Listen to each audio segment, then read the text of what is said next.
qui vous ont accompagné. Ce musée est formidable, vraiment quelle découverte. Je reviendrai. Là, je me suis dit qu'on avait réussi notre pari. Allez, retour au début de la journée. En ce jour d'été, nous avions donné rendez-vous à Amélie Nothomb à l'école vétérinaire de Maison-Alfort. Notre mission, la surprendre en lui faisant découvrir l'un des plus vieux musées de France, le musée Fragonard, dans lequel elle n'avait encore jamais mis les pieds. Alors, petite visite guidée, rien que pour elle. Et en plus, il y a plein d'oiseaux, mais je suis chez moi ici. J'ai longtemps été un œuf et puis peu à peu, je suis en train de me transformer en oiseau. Enfin, laissez-moi l'espérer. Parfaitement dans son élément, donc, elle a observé l'anatomie animale sous toutes ses facettes, des viscères au squelette, non sans lui déplaire. C'est bien beau. J'adore ce côté, toutes les bêtes ensemble. C'est très poétique.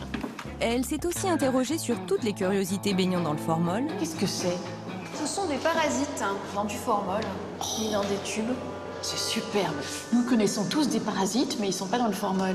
Et est restée médusée, voire même un peu effrayée, Oh mon Dieu.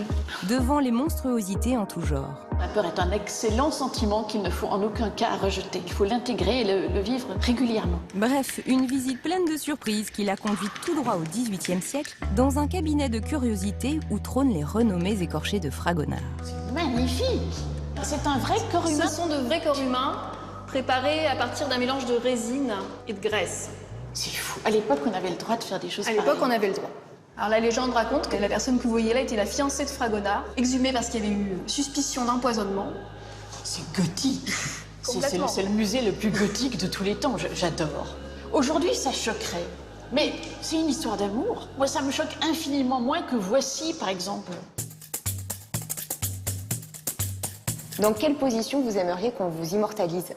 Alors, il y aurait une coupe de champagne dans la main gauche, un stylo dans la main droite, buvant et écrivant en même temps. Voilà. C'est-à-dire ce que je n'ai jamais réussi à faire dans la vie, parce que boire en écrivant, ça marche pas. Boire ou écrire, il faut choisir. Mais peut-être dans la mort, faut pas choisir. Peut-être dans la mort, on peut tout faire en même temps. Oh mon Dieu, des bébés. Oui, évidemment, ça fait bizarre, le bébé, hein.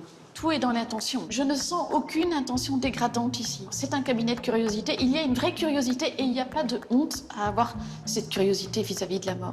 Ce n'est pas une curiosité malsaine. C'est normal qu'on se pose la question de savoir ce qui va arriver à nos corps. Vous aimeriez léguer votre corps à la science? Oh oui, parce que là, je trouve quelle aubaine. Je suis sûre que dans mon corps, il y a des tas de trucs absolument fascinants. Régalez-vous.